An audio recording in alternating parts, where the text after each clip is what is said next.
まず幸せですか？はい。 100% 中何%幸せですか？ 100% 中ありきたりだよ。ど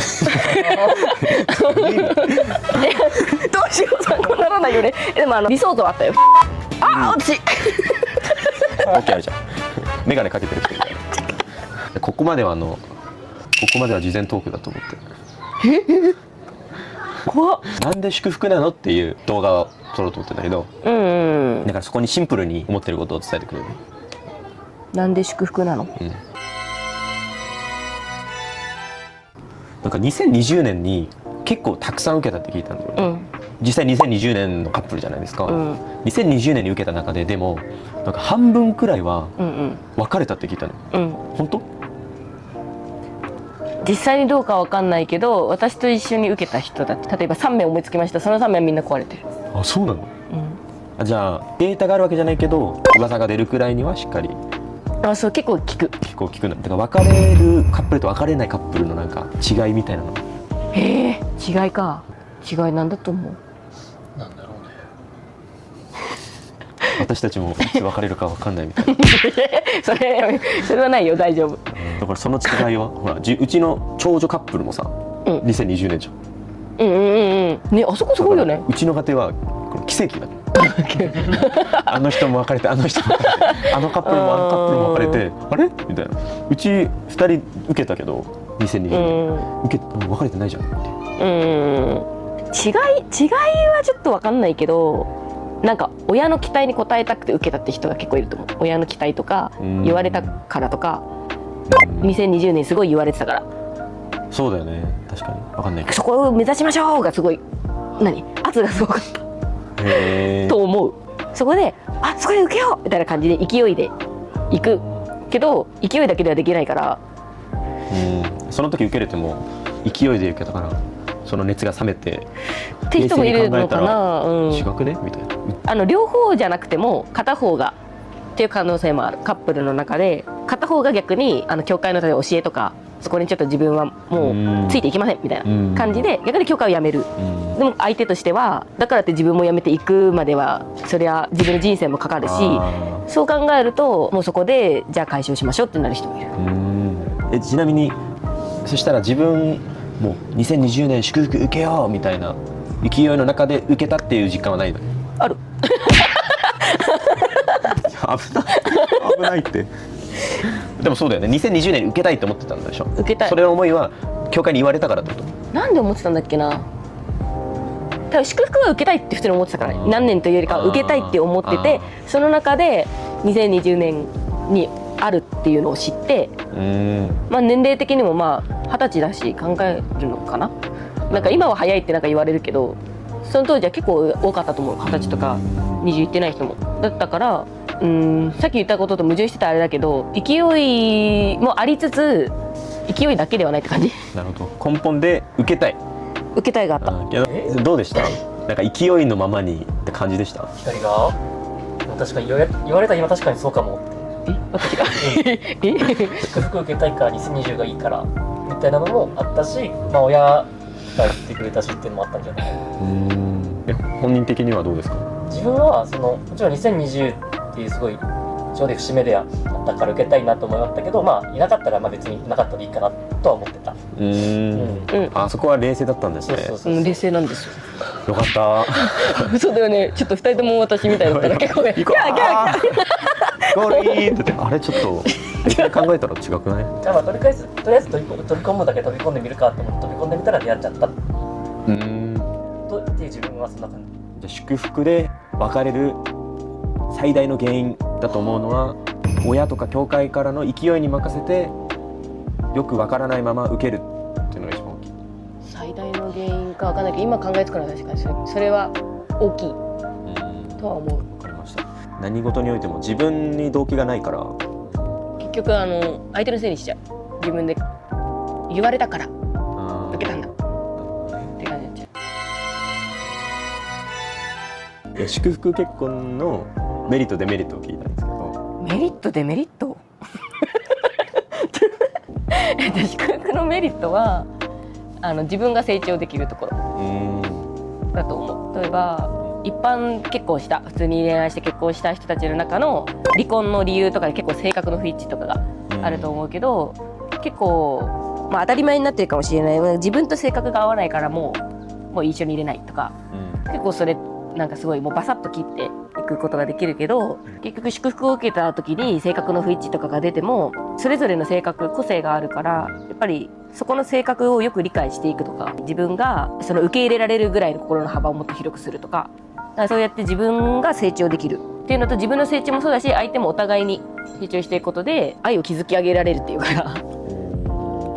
そういうところは祝福のいいところだな。姉が言った自分が成長できるというのは、ただ我慢するという意味ではないと思います。祝福結婚には、信仰、許し、愛という土台があります。だから性格が違うときに、相手を責めるだけではなく、自分の足りない部分にも目を向ける。その違いを通して、二人で愛を育てていけるところに、姉は祝福結婚の価値を感じたのだと思います。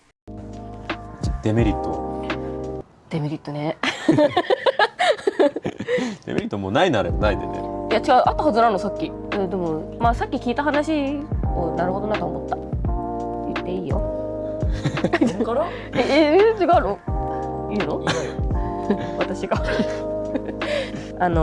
もし祝福を壊れてしまいました、ってなった時にすごく負債を感じやすい。自分で自分を傷つけてしまう人が多くなるんじゃないかなっていうのがあって、やっぱり祝福の価値を理解して受けてるって人もたくさんいると思うんですけど、それゆえにどんなに頑張っても結果解消しましたってなった時に申し訳ないって思いを感じる人たちがすごいたくさんいるってなった時に、それは多分一般の結婚とかよりもすごい負債を感じるようなことが大きいんじゃないかなって。祝福、それはデメリットになるかわかんないけどそうなのかなと思います。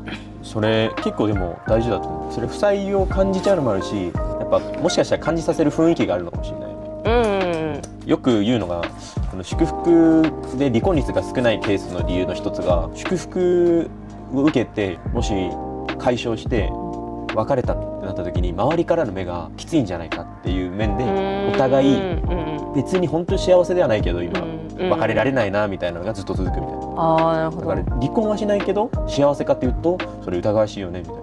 だから負債とか周りの目で別れたくても別れられないっていうのはあるんじゃない。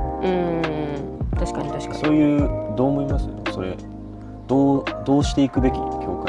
教会がどうしていくべきか。大きな話になりましたね急にどうしていくべきか。もしくはなんか分かりやすく後輩カップルに伝えたい上限みたいな。自分も絶対確信してることがあって、祝福は確かに神様父様に喜びを返すものである。それは確かなんだけど、そういう全体目的はある上で個人目的も絶対留意しなきゃいけないと思ってて、自分が幸せになるために祝福を受けるんだと思ってる人多分少ないと思う。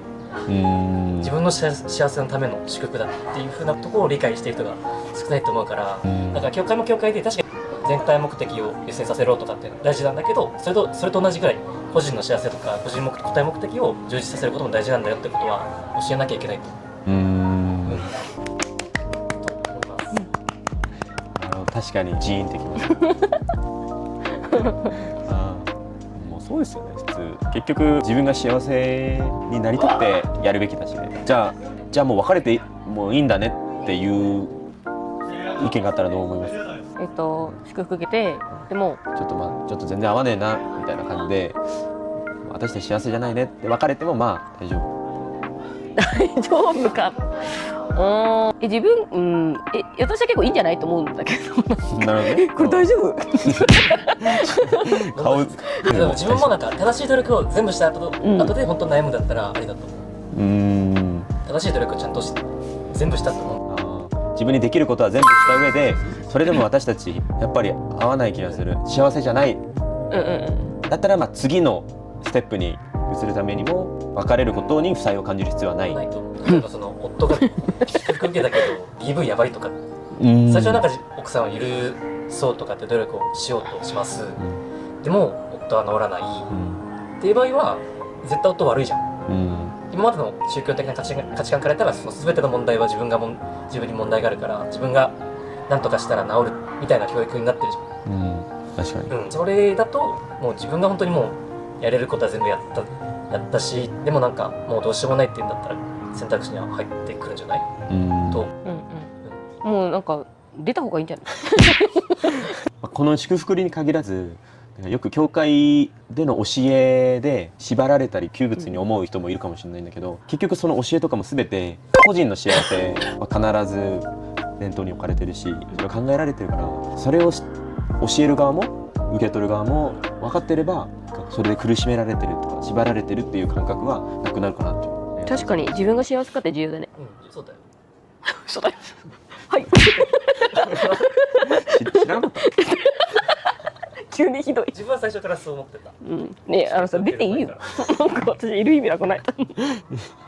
分かれない、ある意味分かれない一つの理由としてお互い自分の幸せも大事にしてる。うんお互いがいることで、あ、そうやね。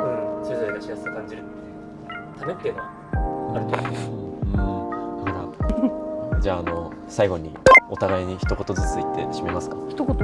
え、誰から向けて？いやいや、あ、こっちに向けてってこと？一言ね。結構赤裸々に話しましたけど、でもなんかいつも支えられています。こちらこそありがとうございます。本当にいつも。なんかさ、大丈夫これ？結構ありがとうございますしか言ってない。まあリアル。でも笑いが絶えないくて幸せですよ。聞いてないです。ひどい。